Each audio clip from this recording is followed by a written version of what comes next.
불지옥이란 말이 지나치지 않을 정도로 혹독한 여름이었습니다. 열사병 환자가 속출하고 가축들이 폐사하면서 폭염 피해 규모는 역대급으로 추산되고 있습니다. 여러모로 기록적인 계절로 남을 올여름의 흔적을 박효정 기자가 현장인에서 기록해봤습니다.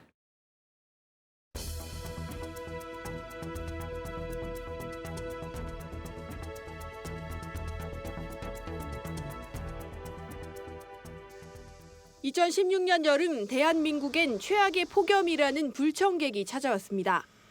열사병으로 응급실은 북적였습니다. 온열질 환자 수는 지난해의 2배, 2,000명을 넘어섰습니다. 전국 여러 학교에서 1,000명 이상의 학생이 집단 식중독에 걸렸고 15년 전 사라졌던 콜레라 환자가 다시 나타나 보건당국을 긴장시켰습니다. 폭염은 사람만 힘들게 하지 않았습니다. 닭과 오리 등 가축 400만 마리 이상이 폐사했고 넙치와 전복 등 양식어류 피해는 40억 이상으로 추산됩니다. 기상 관측사상 가장 무더운 해로 기록되는 1994년 여름과 비교하면 어떨까? 에어컨 산 기념으로다가 그냥 오늘 하루만 시원하게 재워주면 안 된대요.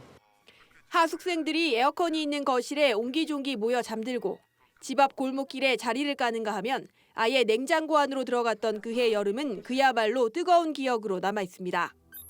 1994년 여름 대구는 2차례나 39.4도를 찍었습니다.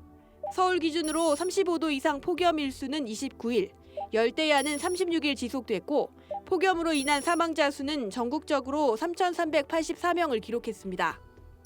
올해도 만만치 않았습니다. 경북 영천의 낮 기온이 39.6도를 기록했고 지난 24일 기준으로 폭염은 24일, 열대야는 33일 발생했습니다. 사망자 수도 22년 전과 버금갈 것이란 전망이 나옵니다. 더위가 한풀 꺾인다는 처서가 이미 지났지만 낮 기온은 35도에 달합니다. 평년 같았더라면 공원에서 운동하는 분들 많이 만날 수 있었을 텐데 보시는 것처럼 한산합니다. 더위에 지친 시민들은 전기요금을 문제 삼았습니다. 사용량에 따라 가정용 전기요금이 최대 11.7배까지 커지는 누진제가 도마 위에 올랐습니다. 애기 때문에 날씨도 덥고 에어컨을 켜고 싶어도 누진세 때문에 많이 못 켜고. 누진제 장벽에 가로막힌 여론이 폭발하면서 에어컨은 현대판 굴비냐는 비아냥이 쏟아졌습니다. 급기야 17,000명 넘는 소비자들이 전기요금을 돌려달라며 소송을 냈습니다.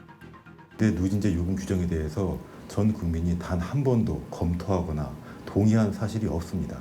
그 누진제 요금 규정은 국민에게 부당하게 불리한 요금 규정입니다. 폭염이 각종 사고와 산업재해를 몰고 오면서 법정 다툼이 이어질 것으로 예상이 됩니다. 그동안 법원의 판단은 어땠는지 살펴봤습니다. 3년 전 뜨거운 여름날 아파트 공사장에서 일하던 오모 씨는 작업 중 쓰러져 심장마비로 사망했습니다. 법원은 무더위에 장시간 강도 높은 작업을 하다 건강이 급격히 악화됐다며 업무상 재해로 인정했습니다. 반면 같은 해 여름 36도 불볕더위 속에서 작업을 하다 뇌출혈로 쓰러져 사망한 황모 씨의 경우는 산재를 인정받지 못했습니다. 황 씨가 이전부터 고혈압이 있었고 평소 음주와 흡연을 해왔다며 더위와 뇌출혈 발생의 인과관계를 인정하지 않았던 겁니다. 기후 환경 변화가 산업재해 인정에 매우 중요한 요소로 자리매김을 하고는 있지만 여전히 그럼에도 불구하고 근로자들의 기존 질병이나 이러한 업무와 그 재해 사이에 상당한 인과관계 부분이 인정이 되어야만이 산업재해로 인정을 받을 수 있다는 그런 취지의 판결인 것 같습니다. 이 밖에 에어컨 실외기 소음 문제로 갈등하다 이웃끼리 주먹 다짐을 벌이는 등 폭염 때문에 겪는 법적 분쟁은 주변에서 손쉽게 찾아볼 수 있었습니다. 그런데 이 정도 더위는 예고편에 불과하다는 게 우리를 더욱 지치게 만듭니다. 내년에는 더 뜨거울 거란 얘기입니다. 지난 7월 세계 평균 기온이 관측을 시작한 1880년 이래 가장 높다는 연구 결과가 나오는 등 기온 최고치를 갈아치우는 추세가 반복되기 때문입니다. 계절은 어느덧 가을의 문턱에 접어들고 있습니다. 2016년의 여름도 그렇게 작별을 구하고 있는데요. 하지만 참고 또 참고 그저 인내만이 폭염을 대하는 길이라는 생각은 잘못됐다는 교훈을 올여름은 남겼습니다. 가뭄과 홍수뿐이 아니라 폭염도 국가적 재난으로 보고 친환경 에너지 시스템을 갖추는 등 더 많은 노력을 기울여야 한다고 여름은 우리에게 전하고 있습니다. 지금까지 현장인이었습니다.